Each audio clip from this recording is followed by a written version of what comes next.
네. 책임이라고 하는 단어를 생각해 보면 책임감 하면 부모님을 떠올리게 됩니다. 아무래도 부모님이 가지고 있는 자식들, 자녀들을 향한 그 책임, 또 한 가정을 이끌려고 하는 그런 책임, 그 책임은 이 부모라고 하는 이 두 글자가 주는 이 의미로 따진다면 참 무겁고 참 의미가 있는 것을 볼 수 있습니다. 특별히 한국 사회의 부모님은 책임 중독이라고 하는 말을 할 정도로 우리 한국 부모님들은 이 책임감이 굉장히 큰 것을 볼 수 있죠.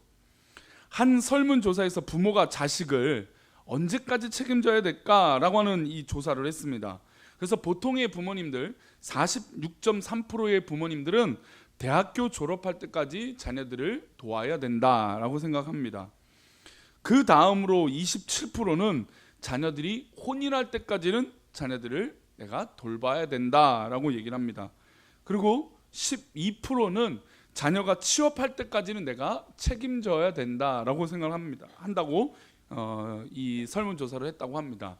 그러니까 이 숫자들을 합쳐 보니까 대략 한 90%까지 자녀들이 취업이나 결혼할 때까지 아니면 대학 졸업할 때까지 우리 자녀들 우리 부모들이 책임져 줘야 된다라고 생각들을 하고 있다라는 것이죠.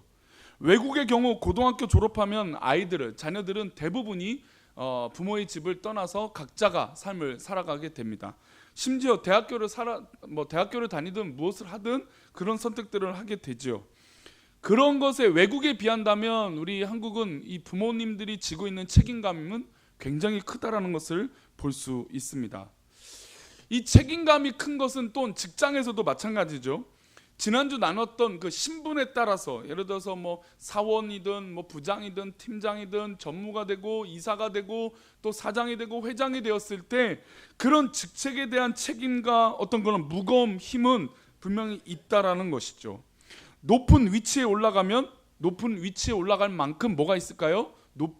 큰 책임이 있는 것입니다.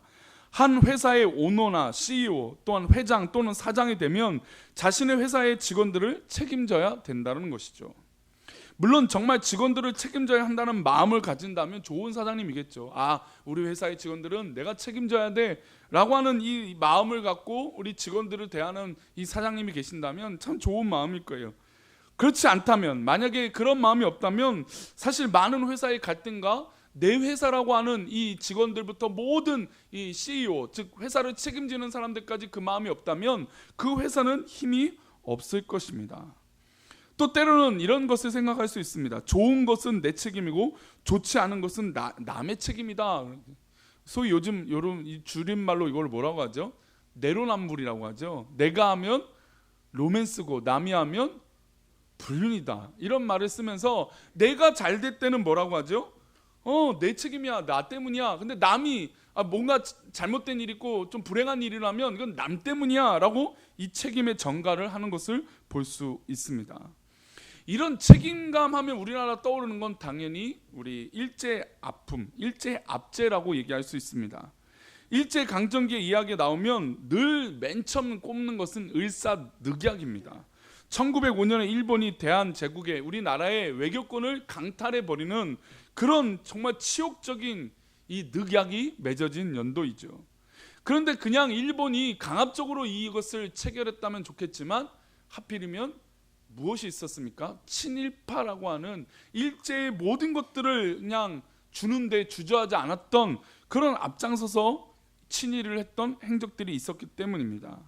그런데 안타까운 것은 나라를 팔아버린 일을 범하여도 우리는 아직 누구의 책임인지 결정지지 못하고 그에 대한 책임을 묻지도 않은 것에 대해서 물론 여러 가지 역사적으로 일어난 일들이 있었겠지만 적어도 어떤 그런 친일 행적에 대해서만큼은 깨끗한 정리가 되지 못한 것은 사실인 것 같습니다. 이렇게 나라를 빼앗기고 정복을 당할 때 누군가의 책임이 있겠죠. 전쟁을 일으켰다면 전쟁을 일으킨 책임자가 있을 것이고 무슨 일이 일어났으면 그 무슨 일에 대한 책임을 져야 되는 사람이 분명히 있어야 되는 것입니다.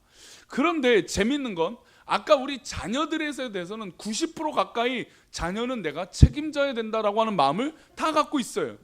그러니까 부모님이라면 다 자녀는 그렇게 키우고 내가 책임져야 된다라고 생각을 가져 있지만 그러나 나와 상관이 없는 것처럼 느껴지는 선을 긋기 시작하면 사실은 그때부터 내 책임 아니고 남의 책임으로 돌릴 때가 많다라는 것입니다. 더욱이 국가와 나라에 관한 문제들은 더 그런 것 같아요. 오늘 본문의 이스라엘 민족은 정복을 당했습니다. 마치 우리나라가 늑약을 맺고 일제 압제를 받았던 것처럼 바벨론이라고 하는 나라의 이 거대 강국에 의해서 멸망을 받았죠. 근데 멸망을 받았는데 이스라엘 백성들이 가운데 어떤 마음이 들었냐면 한 10년 20년 지나니까 아니 왜 남들이 잘못한 것이 왜 우리가 이렇게 어려움을 겪고 있느냐, 우리 조상들 우리 아버지가 범한 죄 때문에 왜 우리가 이렇게 포로 생활을 하고 있느냐라고 이야기를 하고 있다는 것이죠. 마치 일제 압제 때 일제 압제를 당하고 있음에도 불구하고 이것이 내 책임, 우리의 책임이라고 느끼지 못하고 왜 남의 책임, 즉 우리 부모님들이 잘못했다라고 그렇게 생각할 수 있었던 모습처럼 마치 이스라엘 민족도 그런 마음을 갖고 있었다는 것입니다. 다행히 우리나라는 뭐 3.1 운동이나 어떤 그런 일제에 대항하는 거나 또 6.25 동란 가운데도 보면 참 우리나라는 이 민족의 일이 일어났을 때 참 내 문제로 다 여기는 참 독특한 민족이기도 하는 것 같아요. 그러나 이스라엘 민족도 사실은 그런 면이 있지만 오늘 본문에서는 그렇지 못한 거예요. 하나님 왜 이런 어려움이 일어났는데 왜 나에게 이런 어려움을 전가시켜 주십니까? 왜 우리 조상들이 범죄하고 우리 아버지가 범죄한 이 죄를 왜 나한테 이렇게 어렵게 만드십니까? 라고 묻는 것이죠. 이렇게 포로가 된 것은 누구의 문제이고 누구의 책임입니까? 라고 묻고 있습니다. 사실 우리가 살다 보면 이런 일들이 있어요. 남들은 기도 응답도 잘 받는 것 같고 남들은 뭔가 잘 되는 것 같은데 왜 나에게는 하나님 이렇게 응답하지 않으십니까? 왜 하나님 나는 왜 이렇게 내버려 두시고 왜 나는 이렇게 꼬인 삶을 살게 하십니까? 라고 고민할 때가 있다라는 것이죠. 그래서 그런 원망의 마음을 가지고 하나님 앞에 나아갑니다. 하나님 왜 부모님은 우리는 남들 부모님처럼 이러지 않고 왜 우리의 환경은 남들의 환경처럼 이러지 못할까요? 라고 물으며 이스라엘 백성들 하나님 앞에 원망하고 있습니다. 그래서 그 원망을 담아서 하나님 앞에 뭐라고 얘기하냐면 옛말을 빌어서 이렇게 얘기합니다. 우리 2절 말씀, 에스겔 18장 2절의 말씀을 우리 함께 읽겠습니다. 시작. 너희가 이스라엘 땅에 관한 속담에 이르기를 아버지가 신 포도를 먹었으므로 그의 아들의 이가 시다고 함은 어찌 됨이냐. 자, 이 말씀은 아버지가 신포도주를 먹었어요. 신포도를 먹었어요. 그런데 이 신포도를 먹으면 아버지가 먹은 거잖아요. 근데 자식이 와서 아니 아버지가 신포도를 먹어서 내 이가 신 것 같아요 라고 말한다는 것이죠. 물론 이런 면을 뭐 유전학적이든 뭐 가정 환경적으로 이해할 수는 있어요. 당뇨가 있는 집안은 당뇨 조심해야 되죠. 그렇죠. 유전적 요소가 있으니까. 또 혈압이 있는 집안은 혈압 조심해야 돼요. 병원을 가면 이 혈압이나 고혈압 또 가족력에 대해서 얘기합니다. 암을 또 확인할 때도 가족에 암 걸린 분 있습니까? 꼭 묻는다는 것이죠. 그만큼 가족력은 이해가 됩니다. 그런데 지금 이것은 전혀 그런 것하고는 상관이 없는 것이죠. 아버지가 신포도를 먹었는데 어떻게 아들이 이가 실 수 있겠습니까? 이건 전혀 말도 안 되는 이야기입니다. 아버지가 익지 않은 포도를 먹었다고 해서 아들이 이가 상할 수는 없는 것입니다. 물론 뭐 이것을 비유해서 아버지가 잘못할 수도 있죠. 뭐 인간은 다 실수하니까 부모로서 실수도 할 수 있습니다. 그렇다고 아버지가 신포도주를 먹었는데 아버지 때문에 자식이 불행해졌다는 것은 말이 안 된다는 것을 우리 하나님께서 오늘 본문을 통해서 말씀해 주시는 것입니다.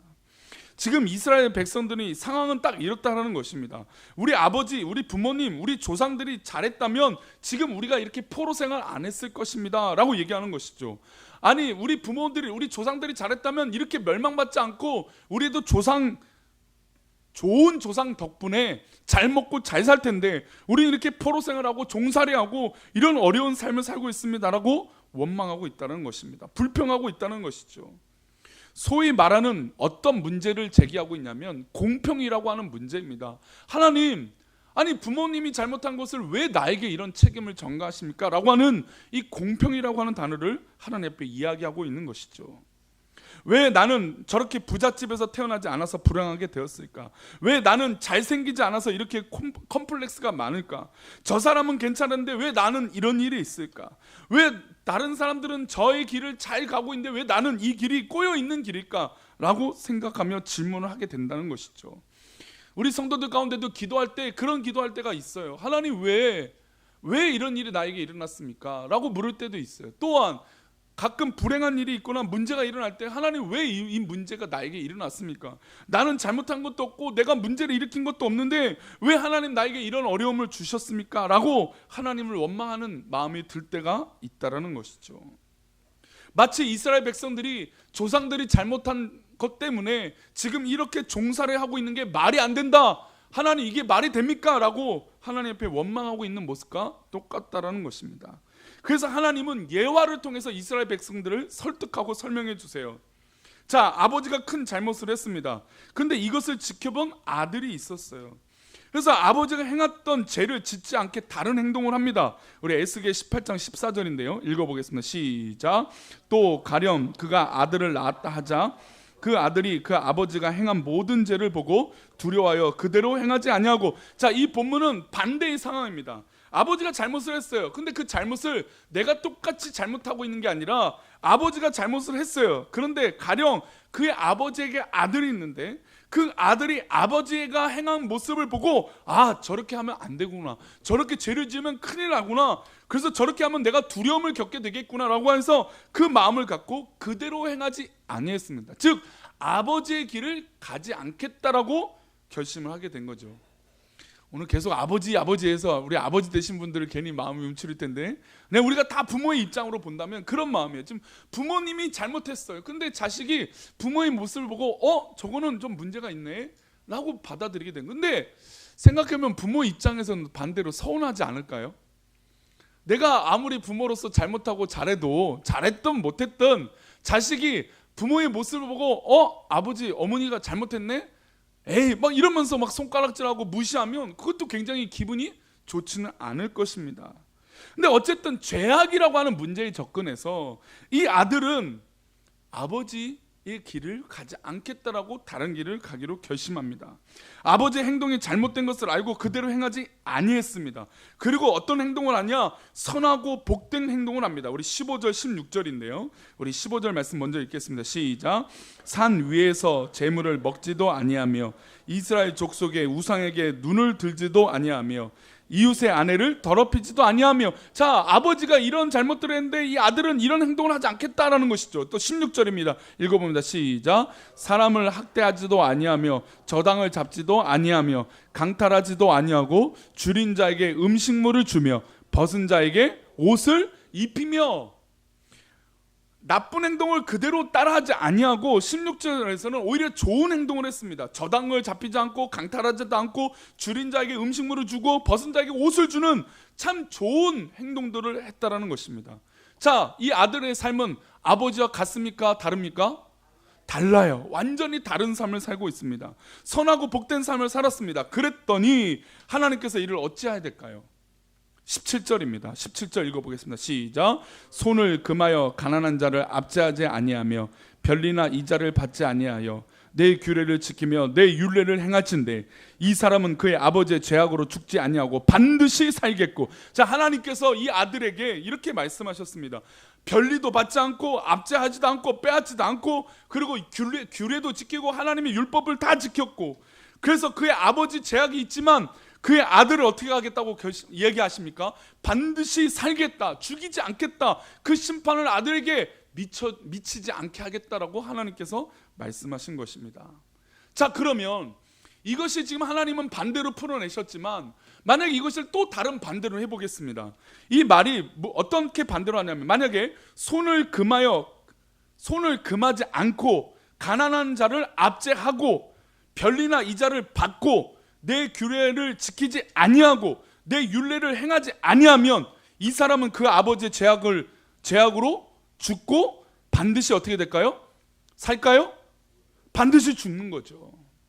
그러니까 이 말씀을 아들의 삶이 반대로 살았으니까 하나님은 아버지와 반대로 행하시지만 만약에 아버지의 삶을 닮아서 똑같이 행동하면 그 아들은 똑같이 죽는 것이죠. 그런데 이 책임을 이 이스라엘 백성들은 누구의 탓으로 돌리고 있습니까? 아버지의 탓, 조상의 탓으로 돌리고 있는 것이죠. 내가 지금 이렇게 어렵게 된 것은 우리 부모님 때문이다, 우리 조상들 때문이고 대한민국 때문이다 라고 얘기를 하고 있다는 것이죠. 우리는 우리의 불편한 상황 속에 있을 수 있습니다. 어려운 상황이 있을 수도 있고 왜 나에게만 이런 일이 있을까라고 생각이 들 수도 있습니다. 그래서 힘들죠. 그런데 그것이 부모님이 잘못됐고 우리 하나님이 나를 사랑하지 않으셔서 이렇게 된 거라면 그의 삶은 더욱더 불행해질 것입니다. 우리는 우리이고 나는 나인 것입니다. 하나님께서 지금 우리의 환경이 어려워도 어려운 만큼 그 가운데 누구를 사랑하시고 인도하실까요? 바로 나를 사랑하시고 나를 인도하여 주시는 것입니다. 우리는 때로는 왜 저 아버지가 저지른 잘못을 왜 나에게 물으실까요? 라고 물어요. 우리 19절입니다. 읽어보겠습니다. 시작. 그런데 너희는 이르기를 아들이 어찌 아버지의 죄를 담당하지 아니하겠느냐 하는도다. 아들이 정의와 공의를 행하며 내 모든 유례를 지켜 행하였으면 그는 반드시 살려니와. 아버지는 잘못해서 그렇게 죽었지만 아들은 그 말씀을 지키고 행하였으면 그는 반드시 산다라는 것입니다. 즉 우리의 환경이 때로는 부모님 때문에 아니 때로는 환경 때문에 내가 이런 환경이 있을 수는 있지만 그러나 그 삶의 환경을 집중하지 않고 나에게 주신 이 환경을 그대로 받아들이고 감사하고 다른 길로 행하고 그 다른 길은 누가 기뻐하시는 길일까요? 우리 하나님께서 기뻐하시는 그 길이에요. 하나님께서 기뻐하시는 그 길을 가면 그는 반드시 살겠다라는 것입니다.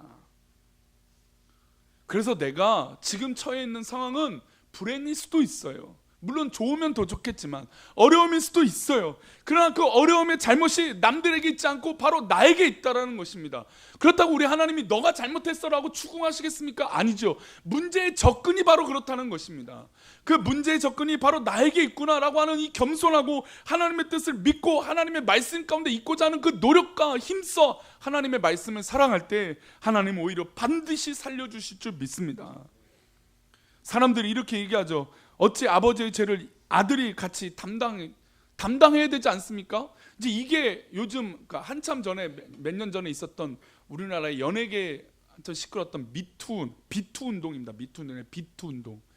그러니까 이 연예인 유명해진 연예인이 있는데 부모님이 연예인의 자녀들의 이름을 팔아서 돈을 빌린 거죠. 근데 언제부터 돈을 갚겠다고 했는데 돈을 안 갚은 거예요. 그래서 돈을 빌려준 억울한 사람 입장에서는 어떤 방법을 쓰는 게 가장 빠를까요? 자녀 이름을 더럽히면 되는 거죠. 그래서 연예인들의 이름이 누구의 부모가 빚을 안 갚아서 이렇게 어려움을 당했다라고 하는 것을 모두 다 막 알리기 시작했습니다. 근데 그런 한편을 보면서 그것도 참 이 돈을 빌려준 사람 입장에서 돈을 돌려받지 못한 사람 입장에서는 당연하죠. 저 부모의 잘못이 자식이 또 자식의 잘못이 부모의 그런 책임이 있는 게 당연하다라는 것도 맞습니다. 당연히 돈을 빌려준 사람 입장에서는 그렇죠. 그런데 한편으로는 아니 그렇게 하지 말라고 부모와 막 이 단절하고 부모랑 막 이제 벽을 쌓고 부모랑 다시는 안 만나겠다 막 그런데도 부모님이 그렇게 행동을 하면 어떻게 해요? 이거 뭐 감당이 안 되잖아요. 그 유명한 트로트 가수도 수십 년 동안 부모님을 도왔는데 그렇게 해서 돈을 갚아줬는데 그게 끝이 없다라는 것이죠. 결국은 막 소송도 하고 막 그러더라고요. 그러면서 한편에 그런 마음이 들었어요. 물론 누가 잘못은 하긴 했지만 이거를 너무 또 부모에게 아니 자식에게 이 책임을 전가하는 건 좀 과한 건 아닌가 라고 생각이 듭니다. 근데 물론 반면에 돈을 빌려준 입장에서는 그건 사실 방법을 다 강구해서 받아내는 게 맞죠. 그것도 이해가 됩니다. 근데 조금 과한 면도 없지 않아 있는 것은 아닌가. 물론 이제 잘못된 행동을 비춰서 행동한 사람도 있어요. 빚을 갚아줘야 되는데 불구하고 약속했는데도 불구하고 그 약속을 지키지 않아서 또 문제가 더 불거지기도 했습니다. 근데 이제 이 연대 책임이라고 하는 거 너무 많은 연대 책임을 준 것은 아닌가라고 하는 마음이 듭니다. 근데 마치 그런 거예요. 지금 아버지가 범죄했으니까 아들도 책임져야 되지 않느냐라고 지금 이스라엘 백성들이 묻고 있는 것이죠. 하나님 조상들이 범죄했는데 왜 우리도 이런 현실 가운데 있습니까? 라고 묻는 것이죠. 그런데 하나님은 다시 반문하는 것입니다. 조상들이 범죄했지만 지금 너희들이 하나님 앞에 바로 서면 너희들은 반드시 산다. 이 얘기를 하나님께서 말씀하고 계시는 것입니다. 그래서 하나님은 이런 것을 정확하게 정리해 주셨습니다. 20절인데요. 우리 20절 말씀 읽어보겠습니다. 시작. 범죄하는 그 영혼은 죽을지라 아들은 그 아버지의 죄악을 담당하지 아니할 것이요 아버지는 아들의 죄악을 담당하지 아니하리니 의인의 공의도 자기에게로 돌아가고 악인의 악도 자기에게로 돌아가니라. 아버지 죄, 부모의 죄, 환경의 죄, 어떤 그런 탓하지 말고 의인의 공의는 의인 그 자신에게 돌아가고 악인의 악은 자신에게 돌아간다. 선하면 선이 그에게 가고 악하면 악이 그에게로 간다라고 말씀하고 있는 것입니다. 범죄하는 영혼은 죽을지라. 그러나 아들은 아버지의 죄악을 담당하지 않는다라는 것입니다. 그래서 불공평하고 왜 나에게만 이런 일이 있는가에 대한 질문은 바로 다른 사람에게, 다른 환경에 그 원인과 책임이 있는 것이 아니라 바로 누구에게 있는 것입니까? 바로 나에게 있는 것입니다. 똑같은 상황이 있어요. 똑같은 상황에도 어떤 사람은 내 책임이야, 어떤 사람은 남의 책임이야 라는 접근은 완전히 다른 삶을 살게 된다는 것이죠. 불공평함이라고 인정하기 시작할 때부터 그 사람만큼 불행한 사람이 없어요. 우리 한번 따라할까요? 불공평이다 생각하기 시작하는 순간부터 불행한 사람이 된다. 그래요. 불공평하다라고 느끼는 순간부터 내가 불공평하다, 내 삶이 뭔가 불합리하다라고 하는 그 순간, 생각이 드는 순간부터 그 사람은 불행한 사람이 돼요. 하나님은 우리를 사랑하고 나를 사랑하시는데 우리를 향하여 불행한 사람이 되기 원하실까요? 그렇지 않아요. 그런데 이스라엘 백성들은 자꾸 남의 탓, 아버지 탓, 조상 탓을 하면서 지금 자신들이 하나님 앞에 바로 서기를 주저하고 있으면서 이 모든 탓은 부모의 책임이고 우리 환경의 책임이고 조상의 책임이다라고 말하고 있다는 것이죠. 불만이 많아져서 자신들은 불행한 삶을 살고 있다라고 얘기합니다. 그 불행한 사람, 불공평하다고 느끼는 이들에게 하나님 말씀하세요. 우리 29절 말씀입니다. 오늘 본문을 읽었던 29절 말씀 읽습니다. 시작. 그런데 이스라엘 족속은 이르기를 주의 길이 공평하지 아니하다 하는도다. 이스라엘 족속아, 나의 길이 어찌 공평하지 아니하냐? 너희 길이 공평하지 아니한 것 아니냐? 할렐루야. 사랑하는 성도님들, 하나님의 길은 언제든지 공평하신 줄 믿습니다. 우리가 자꾸 다른 사람과 비교하니까 내가 불행한 것뿐이지, 그러나 나의 길을 하나님 앞에 정립하고 하나님 앞에 나아가면 공평하신 하나님이 우리를 인도하여 주신 것을 보게 될 줄 믿습니다. 오히려 하나님이 우리를 향해서 물으시죠. 너의 길이 공평하지 아니한 것은 아니냐, 너의 길이 잘못된 것은 아니냐라고 물으시고 계신다는 것이죠. 하나님은 공평하신 우리 하나님이신 줄 믿습니다. 그래서 금수저, 은수저, 흑수저, 요즘은 개천에 용 안 난다, 그런 사회일지라도 우리 하나님 나를 도우시고 나를 인도하여 주시고 그 모든 환경들을 뛰어넘는 놀라운 내 길을, 나의 길을 열어주실 줄 믿습니다. 한번 따라할까요? 하나님께서 나의 길을 열어주신다. 할렐루야. 나의 길이에요. 나의 길. 이거는 다른 사람의 길이 아니에요. 옆 사람의 길도 아니고 부모님의 길도 아니에요. 물론 부모님의 과업도 내가 이어받을 수 있어요. 그거 참 멋있는 일이에요. 그러나 부모님 세대는 부모님 세대고 나의 길은 나의 길이에요. 그러면 아버지, 우리 부모님이 잘했던 그것을 우리는 본받고 또 내가 해야 될 하나님의 길을 온전히 걸어갈 때 하나님께서 우리를 반드시 살겠고 인도하여 주실 줄 믿습니다. 이게 바로 우리의 길이고 나의 마이 웨이예요. 나의 길이에요. 그래서 하나님은 다른 사람의 평가를 나에게 적용하는 것이 아니라 나의 평가는 나에게만 적용하라고 얘기하고 계십니다. 우리 에스겔 18장 30절인데 읽어봅니다. 시작. 주 여호와의 말씀이니라. 이스라엘 족속아, 내가 너희 각 사람의 행한 대로 심판할지라. 너희는 돌이켜 회개하고 모든 죄에서 떠날지어다. 그러한즉 그것이 너희에게 죄악의 걸림돌이 되지 아니하리라. 할렐루야. 내가 너희 각 사람이 어떤 대로요? 행한 대로예요. 내가 행한 대로, 내가 살아왔던 그대로 하나님은 갚아주신다는 것, 심판하신다는 것이죠. 그러니 나의 길은 오직 하나님 앞에 나의 길이에요. 다른 길이 아닙니다. 다른 이유도 없습니다. 우리가 처한 상황은 우리가 행한 대로 받아들여진 것이에요. 내가 행한 대로 결과가 이루어진 것이에요. 그래서 속히 우리가 돌이켜서 하나님 기뻐하시는 것으로 변화되어야 될 줄 믿습니다.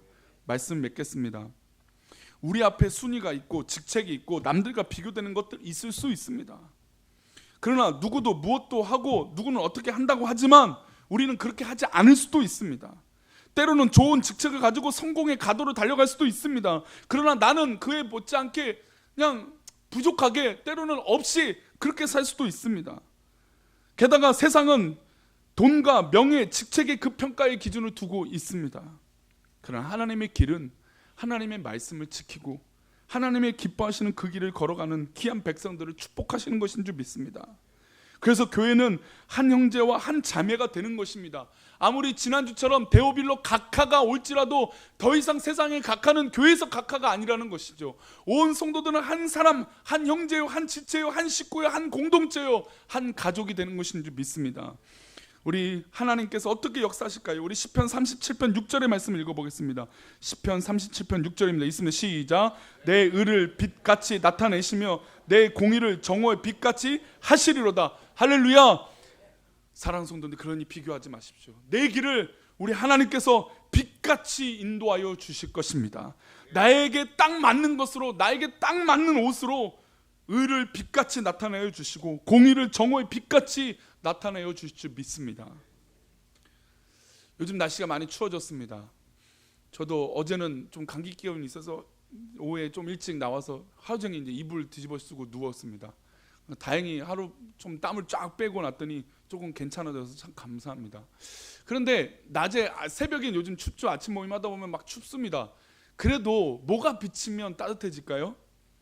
햇빛이 비치면 좀 따뜻해지더라고요.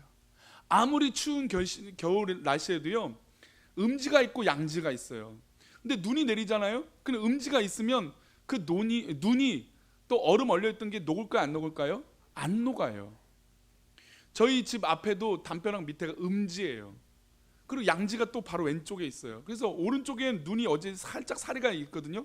근데 어제 밤새 그 사리래요. 서리가 안 녹고 그대로 하얗게 있더라고요. 근데 이쪽은 다 녹았어요. 사랑하는 성도님들, 하나님은 나에게 딱 맞는 빛을 지금 나에게 비춰주고 계세요. 우리 스스로 마음을 닫아놓고 음지가 되고 얼려 있으면 그 마음 녹을 수가 없습니다.